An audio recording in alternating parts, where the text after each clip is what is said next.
Amin. Amin. Alhamdulillahirrahmanirrahim. Terima kasih kepada Akang Teteh yang sudah hadir pada malam hari ini. Insya Allah kita bertemu kembali di kajian buku rutinan yang insya Allah pada malam hari ini akan akan dibawakan oleh Kang Aris sendiri, yang mana malam hari ini kita akan membahas tentang bukunya Fahri Hamzah.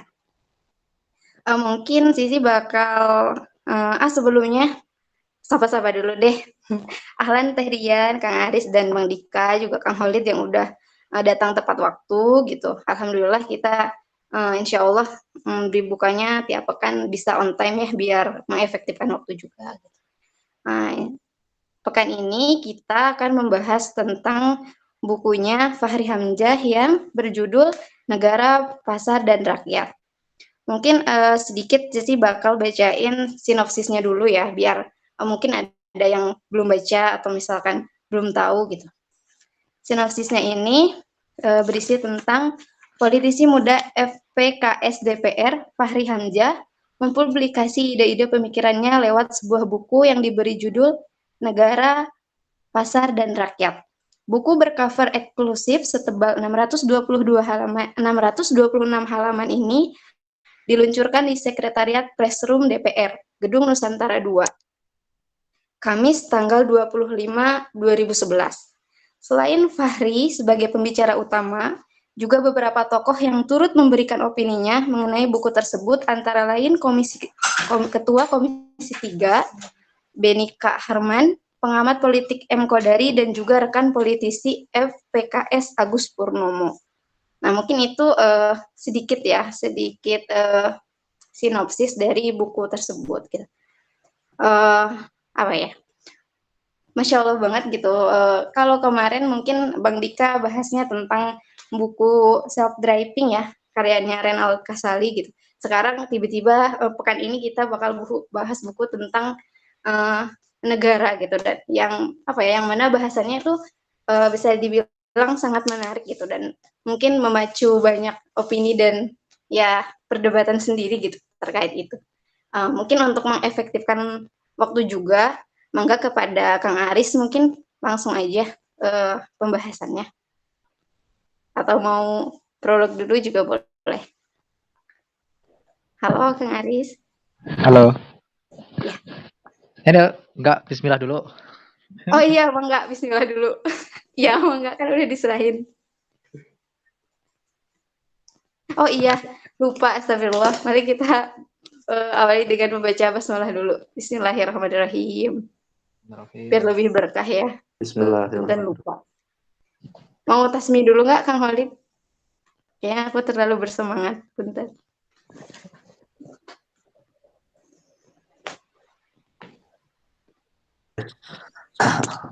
أعوذ بالله من الشيطان الرجيم بسم الله الرحمن الرحيم عما يتساءلون عن النبأ العظيم الذي هم فيه مختلفون كلا سيعلمون ثم كلا سيعلمون ألم نجعل الأرض مهادا والجبال أوتادا وخلقناكم أزواجا وجعلنا نومكم سباتا وجعلنا الليل لباسا وجعلنا النهار معاشا وبنينا فوقكم سبعا سدادا وجعلنا سراجا وهاجا صدق الله العظيم. Sadaqallahul azim. Terima kasih kepada Kang Holid yang sudah membacakan tasmi Al-Qur'annya. Semoga menjadi pembawa keberkahan untuk diskusi kita pada malam hari ini. Amin. Mungkin selanjutnya mangga kepada Kang Aris. Oke. Kita cek suara saya masuk nggak? Masuk. Oke, Kang bisa open mic kan? Open video. Nggak usah lah ya. Bisa. Dengerin suara aja ya. Ayo. buat direkam YouTube. Ya? Oh, nggak usah. Buat direkam di YouTube. Oh gitu, ya udah. Ya udah nggak apa-apa. Adanya Mbak, bukan Mbak. Insya Allah. Sehat ya semuanya ya. Alhamdulillah. Biar nggak penasaran.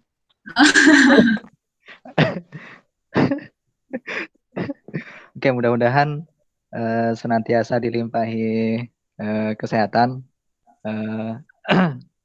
Saya juga nggak nyiapin PowerPoint. Serba nggak niat. Jadi dengerin aja ya. Dengerin ceramah. Nggak usah lihat screen laptop. Screen apa? Screen HP.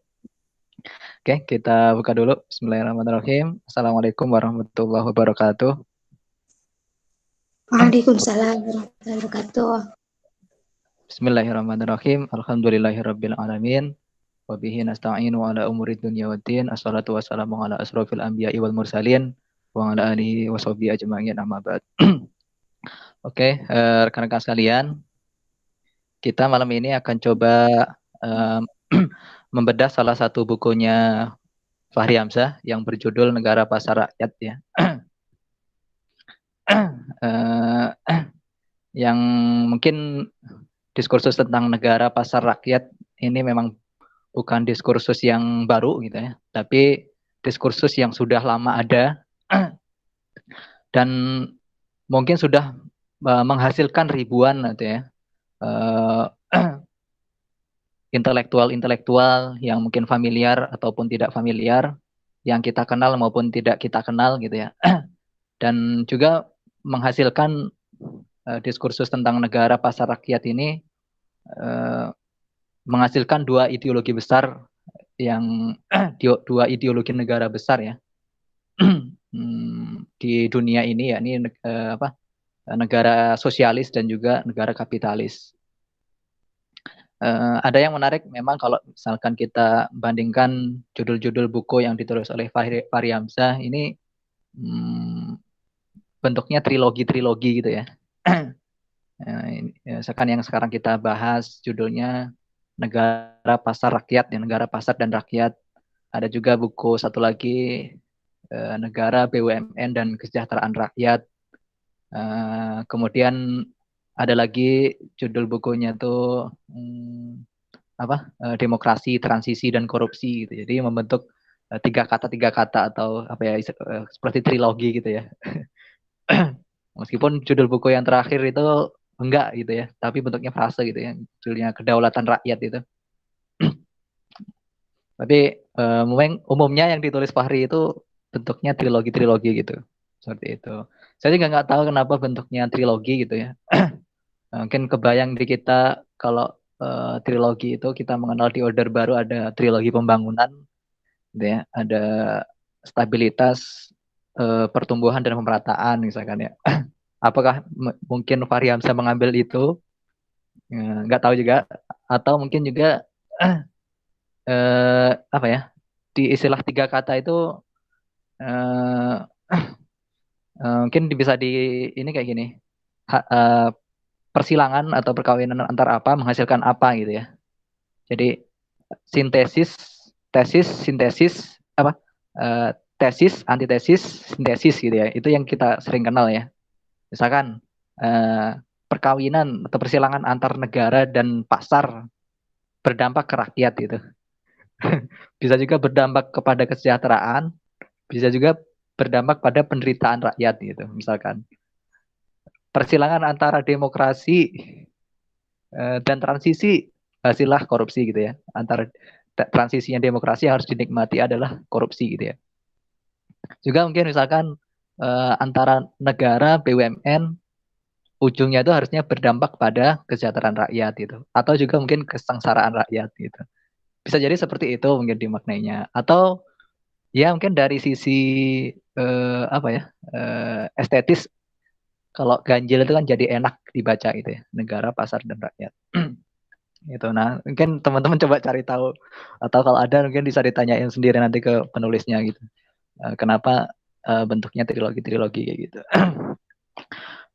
Oke. Seperti yang tadi sampaikan bahwa diskursus antara keterkaitan korelasi antar negara pasar dan rakyat atau civil society.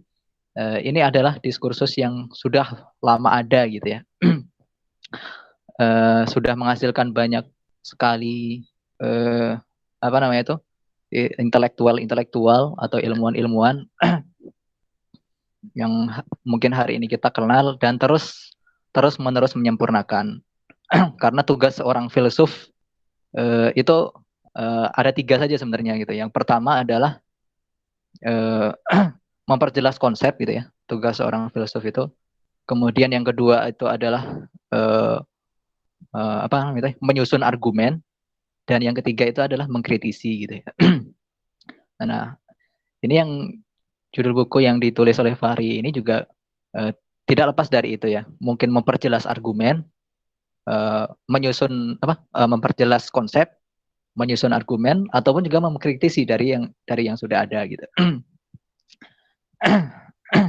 Nah, kita kalau misalkan membandingkan atau membahas terkait 3 entitas ini di dalam buku Negara Pasar Rakyat ini, akan coba menarik ke belakang dari sejarah historis yang sangat panjang ya, sejarah atau historis yang sangat panjang.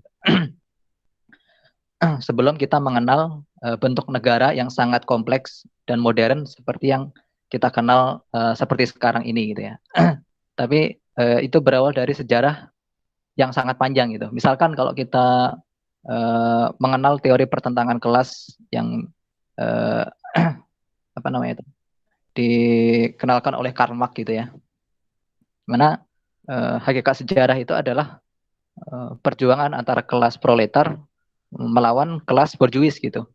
Di mana kelas borjuis itu dia akan berkompromi dengan negara gitu ya untuk melanggengkan kekuasaannya, dan kelas proletar itu akan terus tertindas gitu. Tapi suatu saat menurut Karl Marx kan kelas proletar ini akan mengalami kesadaran gitu, akan mengalami kesadaran kolektif ya. Kemudian dia akan mengambil alih kekuasaan negara ya. Kemudian dalam dia itu menghasilkan apa namanya itu, masyarakat yang bebas ya, dan komunis gitu, itu negara komunis itu. Tapi setelah mungkin berjalan beberapa waktu ya bertahun-tahun misalnya, orang kemudian ilmu selanjutnya mungkin saling bertanya gitu ya, kenapa yang diinginkan oleh Marx ini tidak tercapai gitu ya, tidak sesuai dengan keinginannya gitu ya, di faktanya tidak sesuai dengan idealitasnya gitu. Seperti misalkan disempurnakan lagi oleh Antonio Gramsci bahwa teori Karl Marx tentang pertentangan kelas itu dianggap terlalu deterministik gitu. Atau bahasa kitanya mungkin terlalu jabariyah gitu. Karena Marx itu menganggap bahwa kehidupan ya, penguasa negara itu seperti halnya roda yang berputar gitu. Ada saatnya di atas, ada saatnya di bawah gitu. Tapi si Gramsci ini bikin teori baru lagi gitu ya. Tidak seperti itu ternyata gitu ya. Kadang roda itu di atas, tapi orang yang sudah ada di atas ini ya, di atas roda ini, dia sengaja membuat kendaraan itu macet sehingga yang di bawah itu akan terus di bawah gitu. Yang di bawah itu akan terus di bawah gitu. Nah itulah kemudian dia bikin teori hegemoni ya.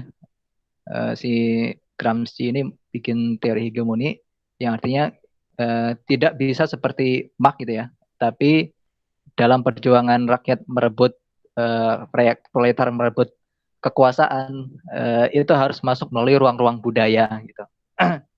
Tidak kalau terlalu berat kalau misalkan perjuangan kelas itu dilakukan dengan cara pemberontakan atau langsung melalui politik gitu ya. Tapi harus menjelma dulu melalui ruang-ruang budaya. Siapa aktornya itu yang disebut dengan intelektual organik gitu ya, yang dikenalkan oleh Antonio Gramsci. Itu. Nah, kemudian terus berkembang, termasuk mungkin bukunya Fahri ini sangat related ya dengan apa yang dibahas oleh Gramsci, Antonio Gramsci di dalam teori society-nya ya, civil society-nya. Kita coba gali dari historis yang ada gitu ya. Sebelum kita mengenal korelasi antara negara, pasar dan rakyat yang mungkin di dalam persepsi kita adalah negara yang modern seperti sekarang gitu. Ada 3 entitas di dalam 3 entitas pokok yang berkembang di dalam sejarah manusia ya, yakni negara, pasar dan rakyat. Negara itu adalah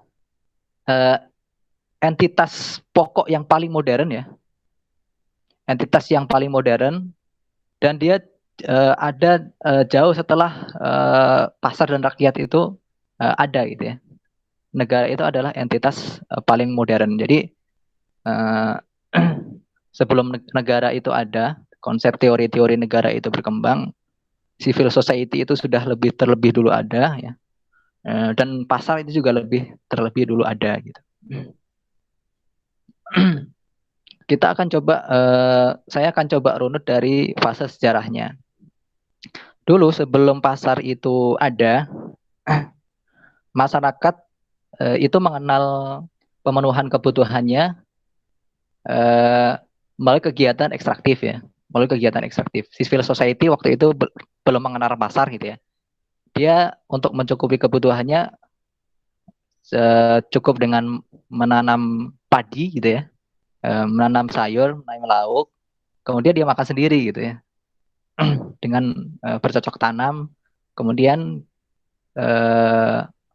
dengan kegiatan ekstraktif tersebut, ya, agraris tersebut, cukup untuk memenuhi kebutuhan dasarnya gitu ya. Awalnya seperti itu, dia belum mengenal pasar gitu ya, dia belum mengenal alat tukar gitu ya, tapi sesederhana itu gitu kehidupan manusia. Dia berinteraksi gitu sebagai aktivitas sosial biasa gitu ya. Kemudian semakin berkembangnya peradaban manusia, kehidupan manusia, dia kemudian sadar gitu ya bahwa kehidupan dia pribadi ya, pemenuhan kebutuhannya itu akan lebih mudah didapatkan kalau misalkan saya bisa bertukar, misalkan ya, saya bisa nanam padi gitu ya. Khalid misalkan nanam sayur gitu. Saya nggak bisa nanam sayur gitu ya. Untuk bisa itu ya udah deh, saya tukar padi saya dengan sayur punyanya Khalid atau buah punyanya Khalid kayak gitu. Jadi dia mengenal kegiatan pasar itu sebagai kegiatan barter gitu ya.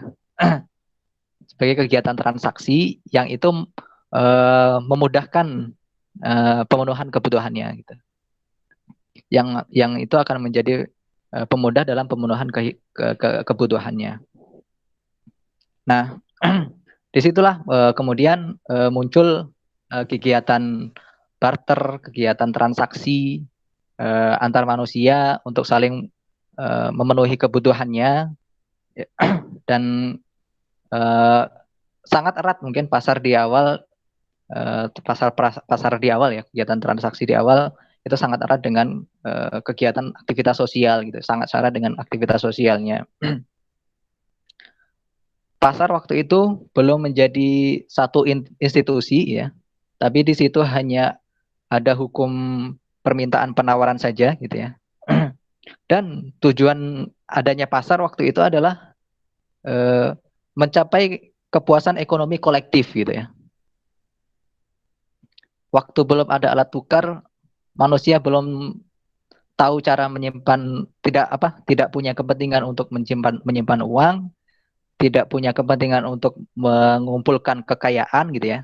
Jadi yang ada waktu itu adalah adanya keinginan untuk mencapai kepuasan ekonomi secara kolektif gitu ya. Setiap orang senang gitu. Semua orang bisa mencapai kebutuhan kolektifnya. Kemudian ketika pasar itu makin berkembang ya, orang makin susah untuk melaksanakan barter gitu ya, makin canggih. Kemudian muncullah yang kita kenal sebagai alat tukar gitu ya. Nah, disinilah kemudian muncul satu fase sejarah penting yang kita kenal sampai sekarang, yakni sektor moneter ya, sektor moneter. Munculnya alat tukar dalam kegiatan transaksi yang kemudian apa namanya tuh, ada keinginan manusia untuk mencapai untuk menabung gitu ya, untuk mengumpulkan kekayaan, untuk apa namanya tuh, dia punya keinginan untuk mencapai kepuasan individunya gitu ya. Dia punya keinginan untuk mencapai kepuasan individunya. Nah, mungkin secara sederhananya, singkatnya, dengan sektor moneter ini pun akhirnya berkembanglah pasar tidak hanya sebagai hukum permintaan penawaran saja ya, tapi disitulah kemudian pasar itu kemudian lama kelamaan menjelma menjadi sebuah institusi gitu. Karena apa? Karena di dalam hukum ekonomi ada tidak akan terjadi persaingan sempurna ya. Memang permintaan penawaran itu akan pada akhirnya akan mencapai persaingan yang sempurna gitu ya. Tapi dalam teori ekonomi modern gitu ada yang disebut tuh invisible hand gitu misalnya. Ada keinginan individu itu untuk memonopoli pasar gitu ya. Ketika ada monopoli tidak akan mungkin tercapai persaingan sempurna gitu ya. Gitu. Atau oligopoli dan sebagainya. Jadi tidak akan mungkin tercapai persaingan sempurna gitu ya. Tidak akan tercipta harga yang real ketika ada monopoli misalkan ya, sistem kayak gitu. Atau bentuk-bentuk faktor-faktor yang lain gitu. Nah, disitulah mungkin kemudian institusi pasar itu merasa perlu untuk diadakan gitu. Yang dia ada beberapa komoditas yang mungkin ditentukan oleh institusi tersebut harganya, dan tidak sembarangan orang bebas menjual dengan harga tertentu kayak gitu. Tapi pada prinsipnya teori ekonomi itu mengatakan bahwa permintaan dan penawaran itu pada prinsipnya akan mencapai persaingan sempurna gitu, tanpa ada campur tangan dari institusi kayak gitu. Kemudian seiring dengan berkembangnya kegiatan ekonomi ini, kegiatan pasar ini, ada hal-hal yang tidak bisa dikendalikan oleh pasar ya secara sendiri, seperti misalkan tadi ya kegiatan monopoli misalkan ya, itu tidak bisa dikendalikan oleh pasar, harus ada institusi gitu. Juga sektor-sektor moneter ini kan sangat erat gitu ya, untuk menjaga peredaran uang, untuk menjaga kemudian orang mengenal inflasi dan sebagainya. Kalau diserahkan pada pasar saja itu akan susah gitu. Nah, maka disitulah orang kemudian berpikir untuk perlu adanya sebuah institusi ya, sebuah institusi yang kemudian lahirlah kemudian dalam peradaban manusia modern itu yang disebut dengan negara gitu ya. Kenapa negara itu ada? Itu emang sangat rumit gitu ya. Proses teori-teori tentang berdirinya negara itu sangat rumit, dan dia sebenarnya adalah institusi yang terpaksa ada gitu ya. Yang terpaksa gitu ya. Dengan terpaksa itu harus diadakan untuk menjaga sifat manusia itu ya, menjaga manusia itu biar tidak saling menguasai satu sama lainnya gitu ya. Sejarah dengan berdirinya negara itu berawal dari teori bahwa manusia sebagai makhluk individu ini punya potensi untuk saling menguasai satu sama lainnya, homo homini lupus gitu ya.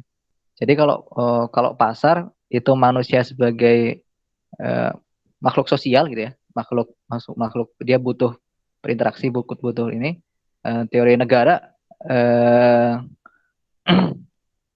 manusia sebagai makhluk individu itu punya potensi untuk saling menguasai satu sama lainnya. Jadi pada dasarnya negara itu adalah kontrak sosial gitu ya, di mana di dalamnya itu ada kerelaan individu ya untuk menyerahkan kedaulatannya ditata dan diurus oleh kekuasaan gitu. Itu lahirnya negara kemudian. Kemudian adanya negara juga fungsinya itu adalah mendistribusikan keadilan gitu. Fungsi negara itu adalah mendistribusikan keadilan. Kemudian menciptakan kehidupan yang lebih baik ya di bawah payung kekuasaan dan melindungi hak asasi gitu ya. Jadi ada yang kadang-kadang terbalik gitu. Jadi teori negara otoritarianisme gitu ya, otoriter itu negara yang memberikan hak gitu ya, negara yang memberikan hak, tapi dalam negara demokrasi negara hak asasi itu bukan diberikan ya, tapi hak asasi itu adalah dilindungi gitu ya, bukan diberi gitu ya, bukan dikasih. Jadi kayak gitu, melindungi hak asasi gitu ya. Dan ya mungkin yang tadi sampaikan tujuan adanya negara itu adalah mengatur aspek yang tidak bisa ditinggalkan oleh pasar kayak gitu. Jadi manusia dengan adanya pasar gitu ya, tanpa adanya institusi itu punya potensi untuk saling menguasai gitu ya, punya potensi untuk saling menguasai. Jadi tiga entitas ini sangat erat historisnya dan punya tujuan masing-masing gitu ya untuk saling melengkapi gitu ya. Nah, kemudian kalau saya persingkat aja ya, biar diskusinya agak panjang nanti bisa menambahkan yang lain. Kemudian itu nilai-nilai historis tiga entitas negara, pasar dan rakyat, tujuan awal berdirinya ya, filosofi dasar berdirinya yang kemudian berkembang seperti saat ini seperti yang kita kenal saat ini gitu ya. Namun faktanya apakah sesuai gitu ya antara tujuan-tujuan bernegara tadi dengan yang ada gitu misalkan ya. Ada banyak mungkin yang tidak sesuai gitu ya, bahkan banyak yang tidak sesuai kemudian melahirkan banyak pemikiran-pemikiran gitu ya. Seperti misalkan saat ini yang justru ada apakah negara itu membenahi pasar gitu ya. Tapi mungkin kita lebih banyak banyak yang mengkritisi juga bahwa negara itu yang ada sekarang justru akhirnya merusak pasar itu sendiri gitu ya. Negara itu justru merusak pasar gitu. Kenapa merusak pasar? Karena beberapa negara, termasuk Indonesia, negara juga berbisnis gitu ya. Negara juga berbisnis gitu ya. BUMN itu adalah bentuk bisnis negara gitu. Bentuk bisnis negara gitu. Termasuk orang-orang yang menguasai negara, yang jadi pejabat negara, dia pun juga berbisnis gitu ya. Nah ini jadi satu pembahasan tersendiri ya terkait dengan bisnis negara BUMN itu seperti apa gitu. Terbatas di apa misalkan ya. Jadi ada yang mengatakan justru negara ini tidak sesuai dengan tujuan awalnya gitu, yang dia justru untuk mengatur pasar. Tapi benarkah negara memang saat ini merusak pasar gitu? Kemudian juga banyak yang dikritisi negara tidak menjamin melindungi hak asasi gitu ya. Tapi dia justru merampas hak-hak individu gitu. Tapi dia justru merampas hak-hak individu gitu ya. Karena memang potensinya demikian gitu ya. Kebebasan individu, padahal kita sudah membayar pajak mulai dari bangun tidur sampai tidur lagi itu kayaknya penuh dengan bayang-bayang pajak gitu. Dan dia sepertinya merampas juga gitu hak-hak individu gitu. Kemudian negara tidak mendistribusikan keadilan gitu ya. Karena terjebak negara karena terjebak jadi dia tuh hanya mengurusi kemiskinan gitu ya. Mengurusi kemiskinan, tapi dia sendiri tidak bisa mendeteksi apa penyebab kemiskinan gitu. Jadi misalkan kalau kita coba kasih studi kasus yang ada misalkan sekarang ya, saya juga sempat upload di status tahun 2020 itu ada total PDB nasional ada 5.500 triliun total PDB ya, produk domestik bruto. Kalau dibagi 5.500 triliun, sensus penduduk terbaru jumlah penduduk kita 270 juta, itu masing-masing seharusnya setiap tahun itu dapat berapa? 57 juta ya. 5.500 triliun dibagi 270 juta, masing-masing itu setidaknya dapat 57 juta satu tahun ya per individu. Kalau dibagi PDB per individu 57 juta itu dibagi 12 tahun, masing-masing individu itu dapat 4,7 juta gitu ya. Tapi faktanya sekarang siapa coba yang punya penghasilan lebih dari 47 juta gitu ya, satu individu ya.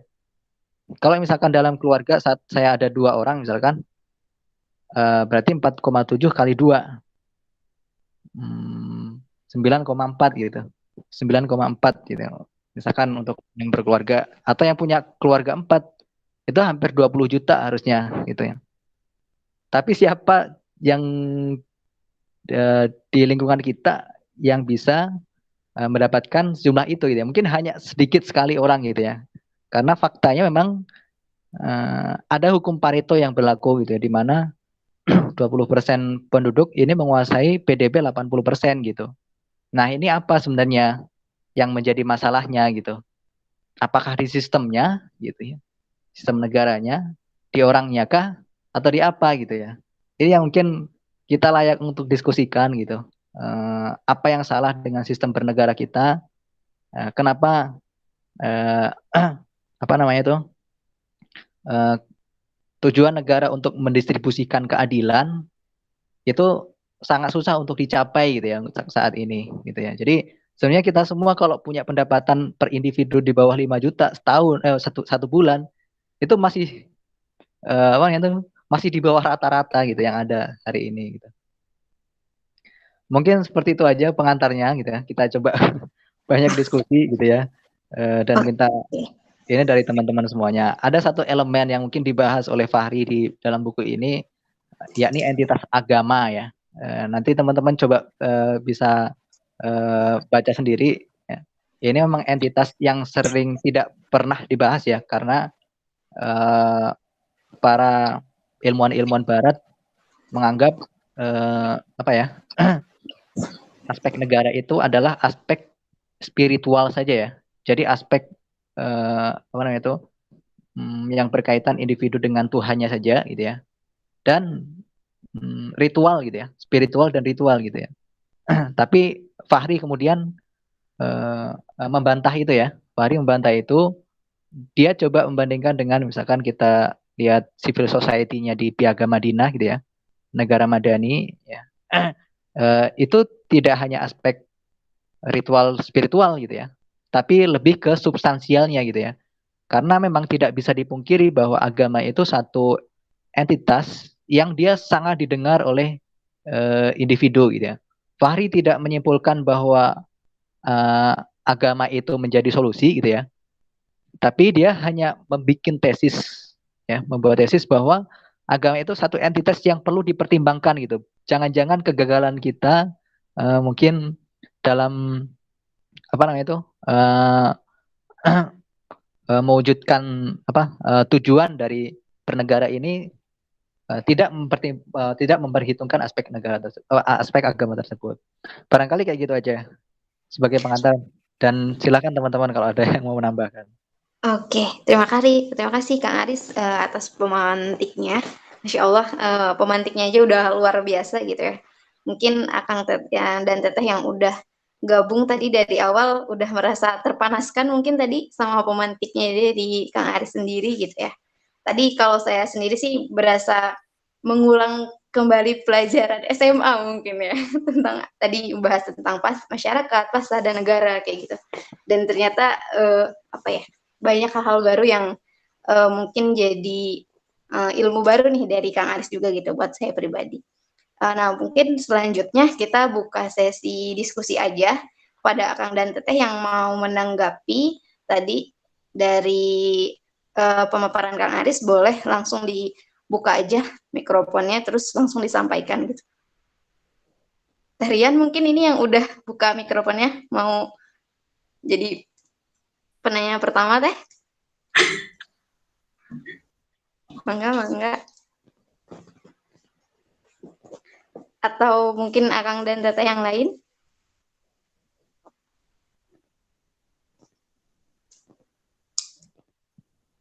Adakah? Pembahasan tentang negara itu pembahasan yang cukup menarik ya dan mungkin akan selalu menjadi pembahasan yang sangat menarik gitu. Dari Akang Teteh mungkin ada yang mau berdiskusi atau mengemukakan pendapatnya juga. Ada yang udah baca bukunya juga mungkin? Ada yang pernah baca buku? Sebenarnya kalau dikaitkan sama misalkan kemarin ya pembahasan terkait ya mungkin secara umum apa namanya itu buku-bukunya Renal Kasali ya. Betul. Yang mungkin berkaitan sama saya sangat related gitu ya. Paling yang jadi persoalan misalkan kita coba kaitkan di konteks sekarang gitu ya. Bagaimana harus negara berperan di dalam era teknologi gitu ya. Itu mungkin banyak kalau misalkan kita coba menggali akan muncul banyak ilmuwan-ilmuwan baru lagi gitu ya. Yang membuat teori-teori tentang kehidupan bernegara gitu ya. Seperti misalkan Renal Kasali itu selalu mengkritisi dalam bukunya menganggap bahwa pejabat negara gitu ya itu seperti lazy incumbent gitu ya, orang-orang yang malas berpikir gitu. Makanya dia menganggap sekarang pasar itu jauh lebih berkembang dibandingkan negara gitu. Market itu jauh lebih berkembang dibandingkan dengan negara gitu. Seperti misalkan sekarang negara aja kayak misalkan dalam hal isu keamanan bermedia gitu ya, berelektronik, apa coba bentuk tawaran kita gitu ya, bentuk tawaran bernegara itu dalam menjaga keamanan data itu apa misalkan. Ya itu akan jadi diskusi yang menarik juga gitu ya. Iya. Ya, luar biasa. Ya mungkin dari Akang Teteh yang lain ada yang mau coba lagi? Dari Azin dulu deh. Di sini kayaknya alhamdulillah ada wajah-wajah baru ya. Kang Khalid mungkin udah buka mic-nya? Khalid ada lu Iya. ya? Mangga. Assalamualaikum warahmatullahi wabarakatuh. Waalaikumsalam. Ya menarik mungkin pembahasan tentang negara, pasar dan rakyat ya yang menjadi di buku Fahri Hamzah itu ya. Sebenarnya kalau bukunya ini juga baru baca dikit sih. Jadi kalau kita baca tentang tema 3 itu kan memang nanti mungkin sangat 3 hal yang menjadi poros suatu bangsa ya atau enggak suatu negara gitu kan. Tapi ya, memang nantinya banyak sekali ya konflik antara itu semua ya, antara negara dengan pasar, negara dengan rakyat maupun pasar dengan rakyat ya kayak gitu. Misalkan nah, kalau misalkan kita lihat kan kalau misalkan di sebenarnya antara negara dan pasar itu ya kalau kita lihat mungkin dalam sistem demokrasi Indonesia kan seperti lingkaran setan ya antara penguasa dan pengusaha gitu ya. misalkan untuk maju apa namanya nanti maju ke pemilihan umum gitu, calon penguasa atau calon pemerintah ini membutuhkan dana ya, yang nanti dana itu disupport oleh pengusaha gitu kan. Nanti ketika sudah terpilih misalkan calon tersebut, nah sebagai gantinya juga memberikan proyek-proyeknya itu kepada pengusaha-pengusaha yang sudah yang ada gitu. Ibaratnya ya, seperti lingkaran setan aja gini antara penguasa dan yang dikorbankan ya siapa, rakyat gitu ya, civil society kayak gitu yang dikorbankan, yang mereka hanya menikmati aja ya. Jadi oligarki di tingkat nasional ya, yang mungkin kalau pembahasan sekarang seperti misalkan presiden saja kan cuma ada 2 calon ya, itu mungkin juga kita nggak tahu ya, bisa bilang disengaja oleh para oligarki ya, agar cuma 2 itu saja dan nggak ada calon lain kayak gitu kan, agar mungkin bisa dikuasai ya. Tapi mungkin tadi kalau sekarang ini memang menurut saya tadi peran pengusaha atau apa ya, itu sangat besar sekali ya dalam menentukan demokrasi di Indonesia ya, karena tadi demokrasi di Indonesia itu kan membutuhkan uang ya, uang menjadi hal utama gitu. Jadi ada faktor keberhasilan menang pemilu misalkan adalah, pertama adalah uang, kedua adalah popularitas misalkan ya. Nah itu sih mungkin. Nah itu gimana Kang, kira-kira antara itu apakah nggak ada cara untuk menyelesaikan lingkaran setan itu atau gimana gitu? Oke, diskusi aja nih ya. Oke, kalau sebenarnya gini, sebenarnya kalau misalkan ya, tadi misalkan studi kasus di negara kita 20% orang itu menguasai 80% PDB misalkan. Nah, kalau saya misalkan jadi 20%, itu salah nggak sih sebenarnya? Sebenarnya enggak juga gitu ya, enggak salah gitu ya. Tapi gini, demokrasi itu tujuan dasarnya itu adalah setiap orang tidak memberikan kekayaan yang sama ya, tapi setiap orang itu punya kesempatan yang sama gitu. Nah masalahnya kalau kita miskin hari ini, misalkan ya, ada orang miskin hari ini, apakah miskinnya dia itu karena dia emang malas, atau memang karena sistem gitu? Atau memang karena sistem gitu? Nah, terkait dengan tadi misalkan ya, ada yang menarik juga. Jadi memang kalau kita runut tuh mulai dari hulu sampai hilir itu saling terkait gitu. Outputnya itu adalah kebijakan yang diambil oleh pemangku kekuasaan, sangat berkaitan erat dengan seperti apa proses pemilihan dia gitu. Proses terjadinya dia menjadi pemangku kekuasaan itu seperti apa, itu akan berdampak pada kebijakan yang dia akan dia buat gitu. Apakah apakah akan pro terhadap rakyat atau pro terhadap atau tidak pro terhadap rakyat gitu. Nah, jadi saling terkait gitu antara output kebijakan dengan proses dia terpilihnya menjadi terpilihnya menjadi pemangku kekuasaan itu gitu. Nah, di sini kalau tadi disebut ada oligarki gitu ya. Ya itu yang jadi yang akan terus jadi dilema sampai hari ini ya. Yang masih menjadi dilema sampai hari ini, demokrasi ada dalam cengkraman dalam cengkraman oligarki gitu. Jadi kalau dibilang kita tuh baru keluar dari otoriter, seharusnya sih masuk ke demokrasi gitu ya. Tapi apakah pemilihan umum hari ini itu adalah agenda demos gitu? Apakah agenda rakyat itu? Benar tadi kata Khalid itu. Ini bukan agenda demos gitu. Tapi ini adalah agenda plutokrasi gitu ya. Jadi ada yang mengubah ya teori oligarki, karena oligarki itu asal katanya itu adalah asal kata yang sangat mewah. Dia tidak buruk gitu ya. Yang buruk itu adalah plutokrasinya gitu. Orang-orang plutokrat ya, yang dia memanfaatkan pemangku kekuasaan itu untuk melanggengkan kepentingan individunya gitu, untuk melanggengkan agenda individunya. Jadi memang bermasalah di situnya juga gitu ya. Nah itu kalau kita di ininya Fahri lagi, dia bikin tesis tersendiri gitu ya terkait dengan hal ini, harus dipecahkan terkait dengan pembiayaan politiknya. Ada dua apa namanya itu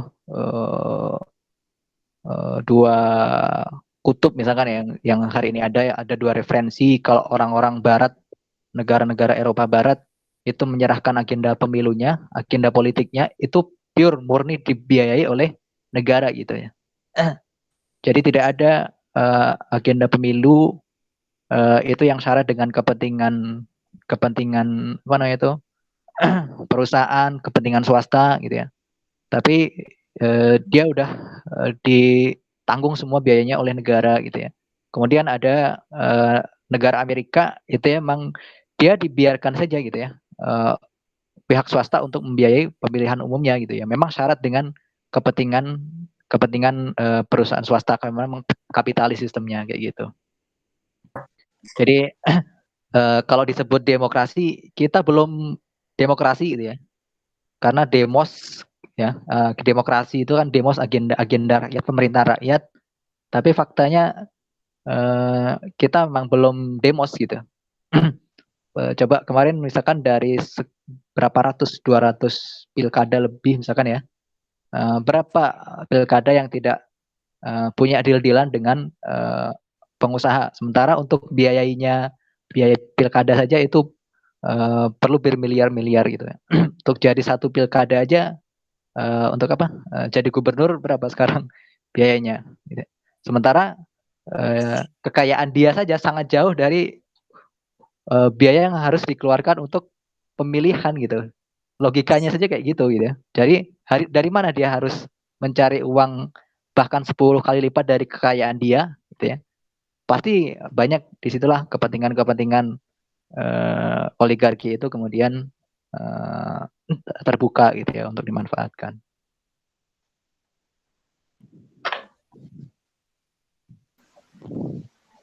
Kayak gitu ya. Cukup Kang Aris? Silakan yang lain. Oke, terima kasih Kang Aris. Nah, itu mungkin tadi Kang Holid jawaban dari Kang Aris. Gimana? Cukup terjawab kah? Ya sudah. Oke, terima kasih. Mungkin dari Akang Teteh yang lain, ada yang mau ikut menambahkan juga? Kang Fahri mungkin ini udah buka mic-nya. Boleh? Mangga Kang Fahri. Iya boleh deh. Iya. Mangga. Kan saya Fahri kebetulan namanya sama ya kayak penulis bukunya ya. Masya Allah, betul-betul. Penulis buku tadi ya Rakyat, Pasar dan Negara ya. Yeah.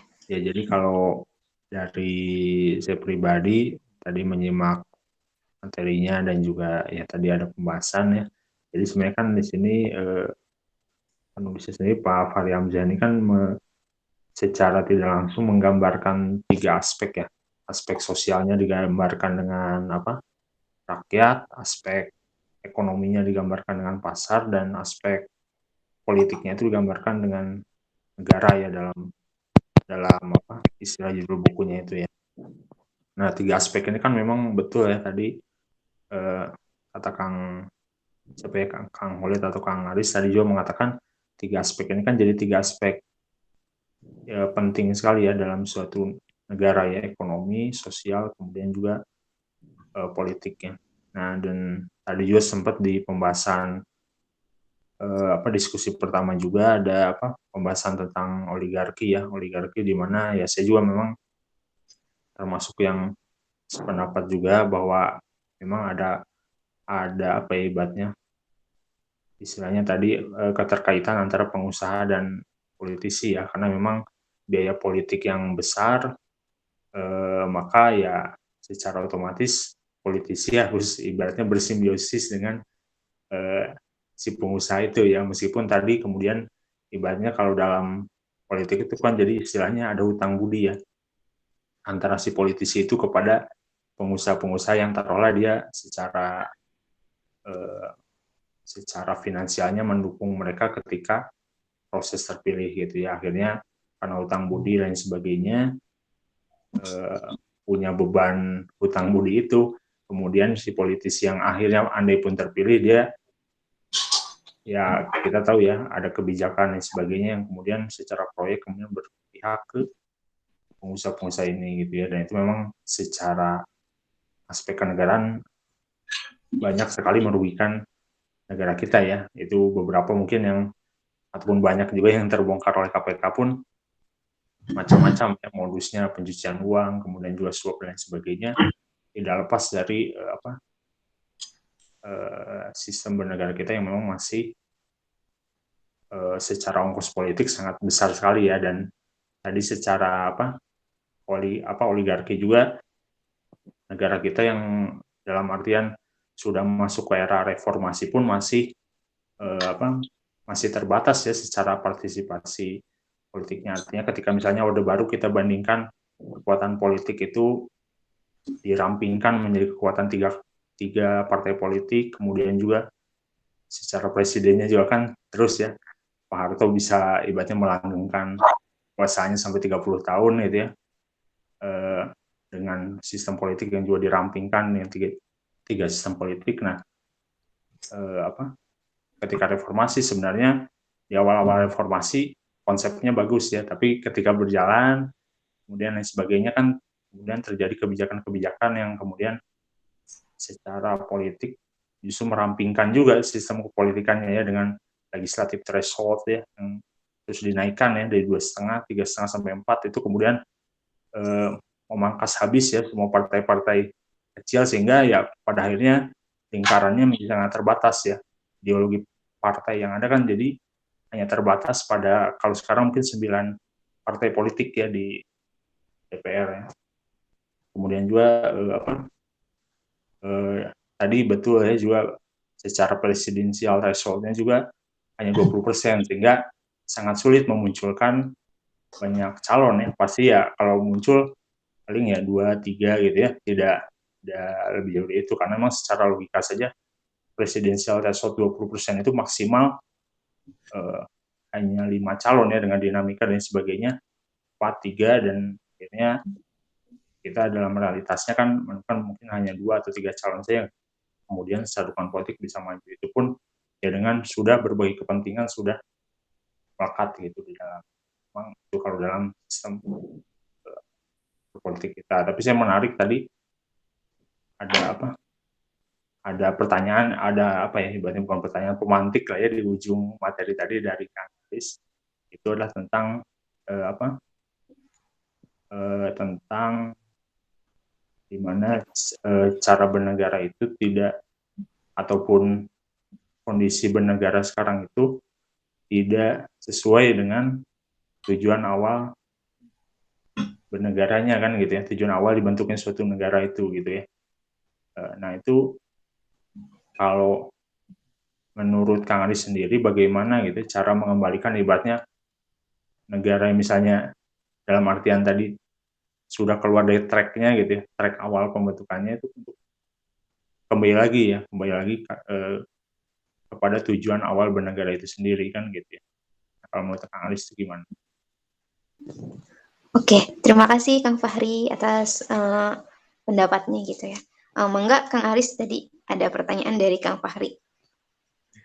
Yang lain gak mampu jawab. Oke. Mungkin kita lempar lagi ya pertanyaannya kepada audiens yang hadir gitu. Tadi Kang Fahri melempar pertanyaan gitu. Gimana cara mengembalikan negara sesuai dengan tujuan utamanya dibentuknya negara itu sendiri, mungkin ya Kang ya. Tadi soalnya Kang Aris di ujung pemantiknya menyisakan pertanyaan yang menarik juga gitu. Mungkin dari angkatan yang lain? Saya absen deh. Dari Kang Faisal. Oke, dari Kang Khalid, mangga. Ya. Pertama mau jawab dikit tentang threshold ya. Jadi emang waktu itu salah satu politisi mengatakan konsep threshold ya atau ambang batas itu adalah seharusnya representasi apa ya, adalah kelompok sosial yang ada di Indonesia gitu. Karena Indonesia ini banyak sekali kelompok sosial ya, ormas dan lain-lain gitu. Seharusnya threshold itu diperkecil. Karena apa? Untuk mengakomodir kelompok sosial itu, bukannya diperbesar ya. Karena nanti emang kalau threshold ini diperbesar ya jatuhnya adalah penguasaan oleh oligarki tadi gitu kan. Jadi banyak sekali kelompok sosial yang tidak terakomodir dimasuk di parlemen maupun pemerintahan gitu kalau thresholdnya besar. Bahkan apa namanya seperti itu. Terus kalau tadi cara mengembalikan negara sebenarnya sih simpelnya negara baik itu kan ada dua bagian ya. Pertama adalah bagian sistem yang baik benar yang teratur. Kemudian kedua adalah orangnya sebenarnya. Balik ke situ ya. Jadi sistemnya bagus benar, wah kalau orang-orangnya yang menjabat di situ aja apa namanya di situ nggak bener ya nggak bisa apa-apa gitu kan. Pun kalau orangnya baik-baik tapi kalau sistemnya belum teratur ya nggak bisa maju kayak gitu kan. Apa seperti itu mungkin ya. Oh. Jadi kalau kita baca-baca buku lagi tentang apa fikih negara dan lain-lain ya, balik lagi nanti ke orangnya gitu kan. Mungkin zaman kejayaan Islam nanti kan kalau kita lihat ya diisi oleh orang-orang yang seperti generasi sahabat gitu kan. Ya kayak gitulah ibaratnya. Jawab dikit. Ya. Oh iya, mungkin menambahkan ya. Oke, Kak Haris. Mungkin saya tidak ingin memprovokasi bahwa kita apa namanya itu untuk memberontak pada negara gitu ya yang sudah gagal gitu ya. Tapi kita coba berpikir ulang gitu ya apa hakikat berdirinya negara, dan jangan sampai kita kembali lagi ke titik nol gitu ya, meniadakan negara karena kegagalannya ini karena sifat dari itu tuh tidak salah gitu ya. Cuman kita terus membenahi gitu ya. Jadi jangan berpikir jangan salah berpikir tentang negara gitu ya. Jadi kita tetap mengembalikan lagi tujuan negara ke asalnya gitu ya. Nah, sebenarnya kuncinya itu ada di civil society-nya lagi gitu ya. Karena negara itu adalah abstrak gitu ya. Itu adalah hanya institusi gitu ya. Dan yang mengendalikan itu adalah manusianya gitu. Sama halnya juga dengan pasar gitu. Pasar itu tidak ada makhluknya gitu ya. Negara juga tidak ada makhluknya. Kalau kita menghina negara itu tidak ada yang merasa terhina gitu. Beda sama menghina individu gitu. Itu bisa kena pidana gitu ya. Tapi menghina negara atau misalkan mengkritisi negara itu seharusnya satu apa tidak akan dipidana gitu ya. Tidak lagi tujuan negara itu sesuai dengan awal filosofi dasar berdirinya. Kuncinya itu ada di civil society gitu ya. Jadi civil society ini apakah dia makin menjauh gitu ya? Dia makin peduli dengan keberadaan negara, institusi negara, atau dia makin makin menjauh gitu ya, makin tidak peduli dengan kebijakan-kebijakan negara gitu ya. Cuman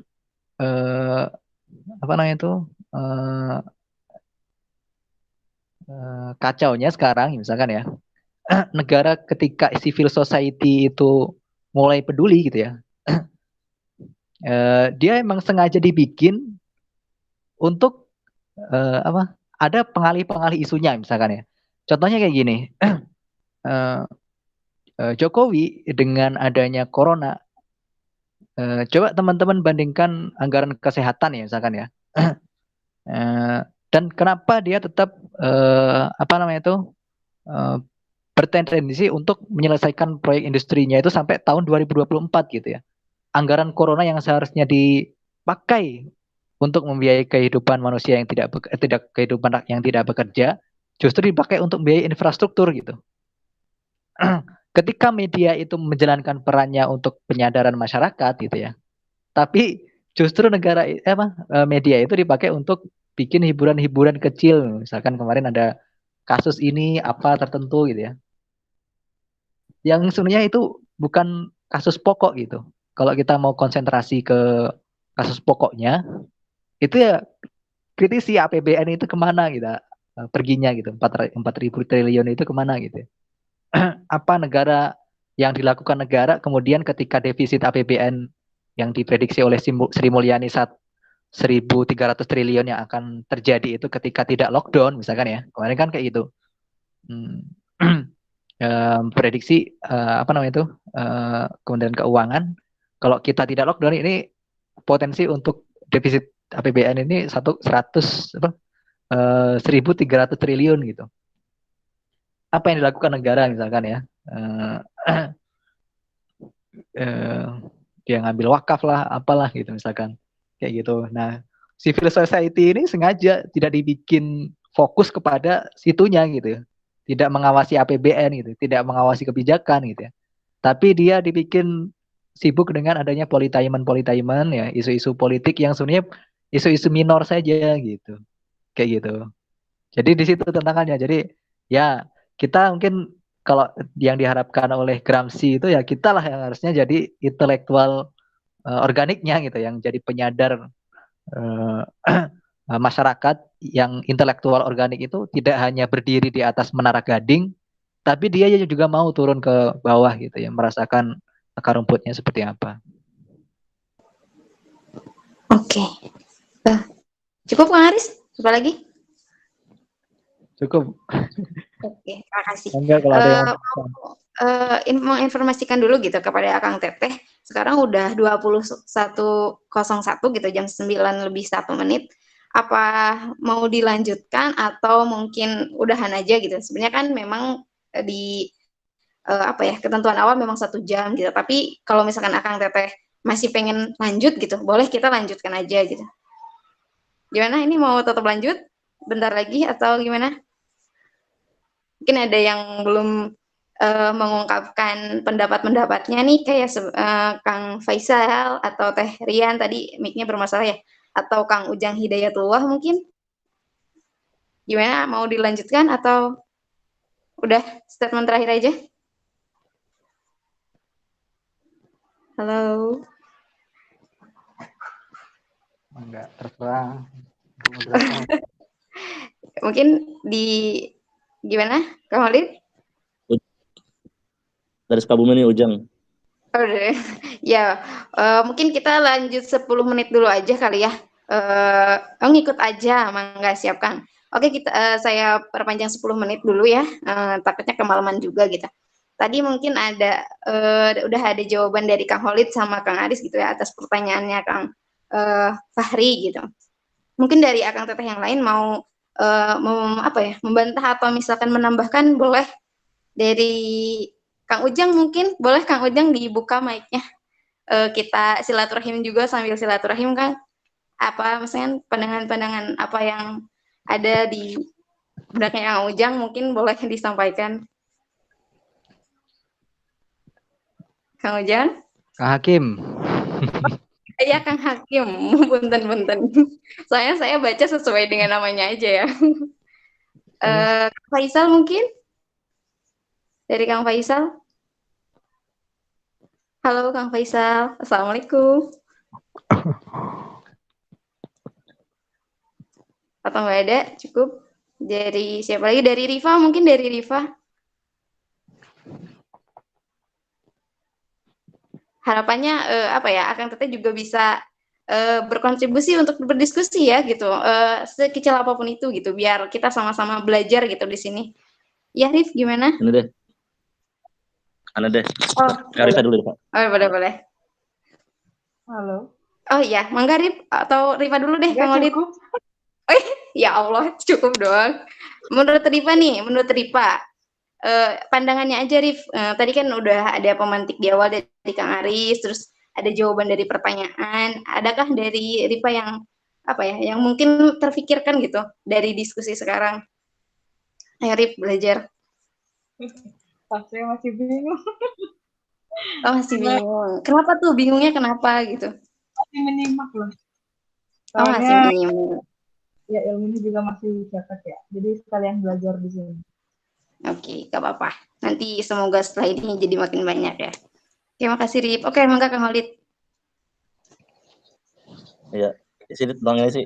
Ini salah satu masalah yang mungkin ada tentang BUMN ya. Ini menarik ya karena BUMN ini adalah merupakan di bawah negara ya, di bawah Menteri BUMN. Tapi dia berbisnis gitu. Jadi negara itu bisa kata Aris gitu, BUMN. Tapi dalam prakteknya BUMN ini ya tadi terdapat banyak sekali apa namanya ya ibaratnya ya seperti misalkan dia merupakan regulator juga operator ya. Jadi apa namanya tempat menumpuk kekayaan ya bagi segelintir orang kayak gitu kan, dengan mungkin gaji yang sangat besar bagi apa namanya direksi-direksi dan juga karyawannya, juga merupakan proyek-proyek yang apa namanya ketika di tender ke pasar itu kan pihak swasta mungkin menawarkan, kalau kata Bosman ya di Bardigo ya, di video-video itu kan apa namanya di tender ke, misalkan ada proyek pemerintah nih, dia tender ke umum gitu, swasta itu dengan harga yang lebih kecil, tapi BUMN dengan harga yang lebih besar, malah BUMN yang dipilih gitu kan dengan harga yang lebih besar daripada swasta dengan harga yang lebih kecil, karena tadi di operator juga keputusannya ada di negara juga, negara pasti memilih BUMN ya. Jadi ya kayak gimana gitu Kang, apa BUMN ini tadi penumpuk kekayaan, dan juga nanti kan juga ada bagi hasil dengan pejabat-pejabat publik ya gitu. Ya. BUMN itu pendapatannya kan akan masuk ke kas negara ya sebenarnya ya. Dan dia hanya dibatasi pada sektor-sektor yang menyangkut hajat hidup orang banyak gitu. Kalau sesuai undang-undang kan kayak gitu. Listrik itu kan menyangkut kehidupan orang banyak sehingga dia dikuasai oleh negara gitu. Kemudian apa misalkan bahan bakar minyak misalkan ya, kan menyangkut hajat hidup orang banyak gitu ya, sehingga itu dikuasai kemudian oleh negara. Nah ini memang jadi pembahasan yang panjang juga di salah satu bukunya Fahri Hamzah, Negara, BUMN dan Kesejahteraan Rakyat. Cuman memang dia tidak terlalu mempermasalahkan ya ketika negara itu ada dalam kegiatan bisnis yang memang hanya untuk apa namanya itu sektor-sektor yang menyangkut hajat hidup orang banyak itu, sehingga tidak dikuasai oleh swasta. Tapi yang dia mungkin agak kritis itu ada beberapa kritik dia terhadap beberapa BUMN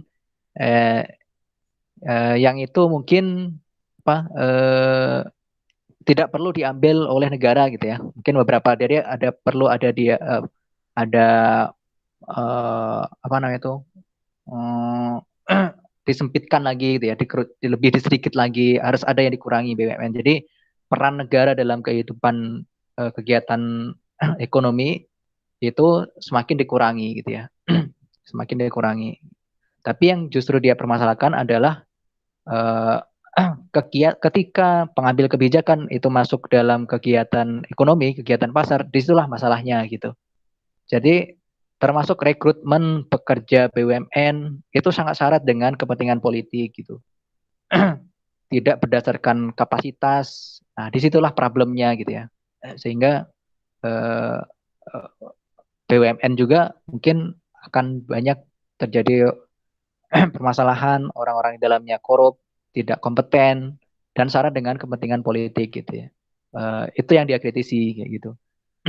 Kalau masalah dia berbisnis, selama itu menyangkut hajat hidup orang banyak gitu ya, itu tidak terlalu dimasalahkan oleh Fahri. Dan itu bukan tidak ada di dalam buku ini sebenarnya, ada di buku lainnya lagi. Oke, cukup Pak? Ada lagi? Saya pernah baca kayak saham BUMN itu bukan hanya dikuasai oleh negara ya. Ada kayak Pertamina, Telkom gitu yang 100% sahamnya itu dipegang negara, tapi BUMN lain itu sahamnya itu sebagiannya juga dipegang swasta, dipegang publik ya, dipegang ya, apa namanya rakyat atau enggak pengusaha gitu. Jadi, kan kalau sesuai undang-undang itu jadi emang enggak maksimal swasta itu hanya boleh berapa ya? Berapa saya lupa. 50%, nggak boleh lebih ya? Nggak boleh 50% lebih ya? Kayaknya.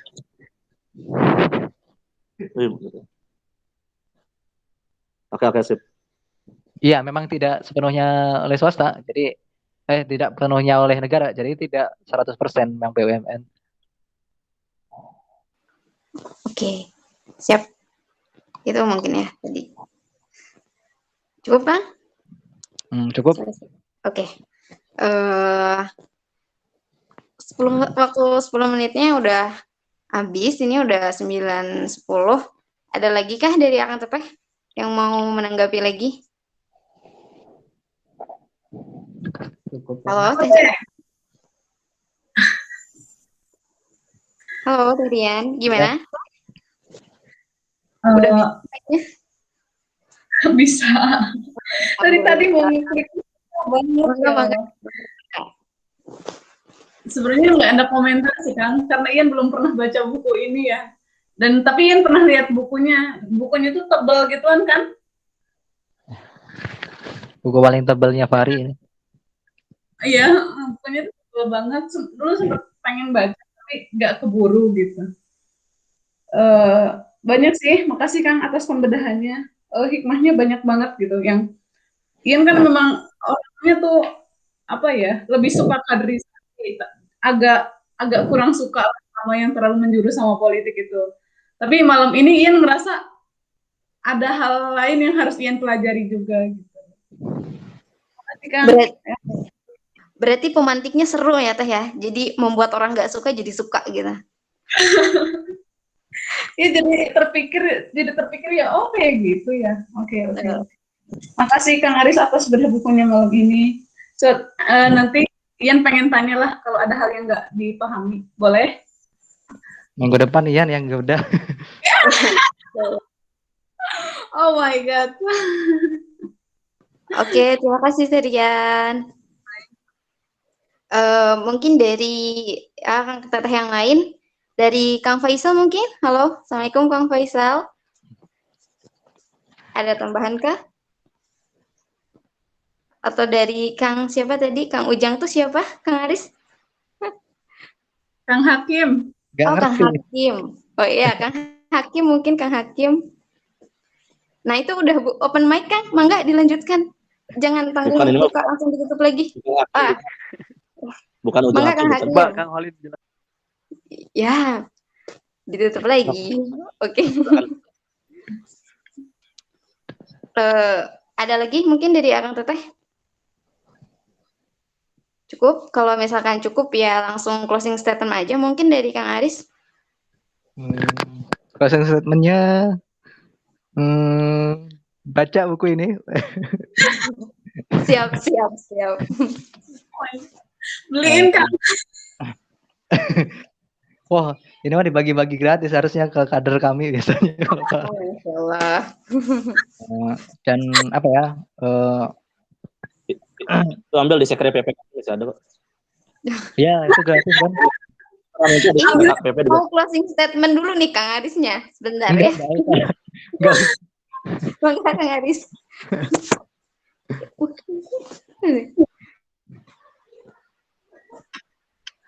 Lanjut Kang. Ya, baca buku apa ya? Recommended pokoknya ya. Jadi akan membangkitkan kegelisahan kita lagi gitu ya. Mudah. Oke, itu aja Kang pesannya. Jadi jangan lupa untuk baca bukunya gitu ya. Sip. Siap. Cukup kan? Lagi? Cukup insyaallah. Oke, alhamdulillah. Terima kasih jazakallahu khair Kang Aris. Oke, alhamdulillahirobbilalamin Akang Teteh. Masya Allah ya sekarang udah 21.14 lebih 14 menit. Berarti materi diskusi kita pada malam hari ini cukup menarik gitu sampai kita ada penambahan waktu 14 menit gitu yang pekan lalu memang on time banget gitu sampai jam 9. Alhamdulillah, jazakumullah khairan kasiran gitu kepada Akang Teteh yang udah hadir pada malam hari ini. Semoga menambah apa ya ilmu-ilmu baru lagi gitu dan membuka kita semua gitu tentang negara dan juga buku-buku kayak gitu ya. Harapannya ke depannya semoga Akang Teteh bisa makin interaktif lagi gitu ya, biar apa ya, diskusinya nggak cuma satu arah aja gitu dari pemantik dan pemantik bertanya gitu, tapi memang semua orang yang ada di sini, yang hadir di sini bisa mengemukakan pikirannya sendiri gitu, sekecil apapun itu gitu. Nggak apa-apa belajar berbicara gitu, meskipun memang belum terbiasa ya, karena saya jujur saya juga memang belum terlalu terbiasa gitu, tapi mau belajar kayak gitu. Semoga memang yang lain juga bisa gitu untuk kedepannya. Gitu. Nah, mungkin untuk malam hari ini kita cukupkan saja diskusi kita pada malam hari ini. Terima kasih Akang Teteh semua. Kita tutup dengan bacaan hamdalah. Alhamdulillahirabbil alamin. Istighfar dengan sebaik-baiknya istighfar. Astagfirullahaladzim, astagfirullahaladzim, astagfirullahaladzim. Dan kita tutup dengan doa kafaratul majelis. Subhanaka Allahumma wa bihamdika asyhadu an la ilaha illa anta astaghfiruka wa atubu ilaik. Jazakumullah khairan kasiran Akang Teteh semua. Semoga pekan depan bisa hadir lagi. Insya Allah akan ada pembahasan buku yang jauh lebih menarik dari hari ini. Amin. Sekian dari saya. Assalamualaikum warahmatullahi wabarakatuh. Nuhun ya, Sisi. Iya, sami-sami Kang Aris. Satur nuhun, Bang Dika, Kang Aris, Kang Fahri, Kang Holid, Teh Ria.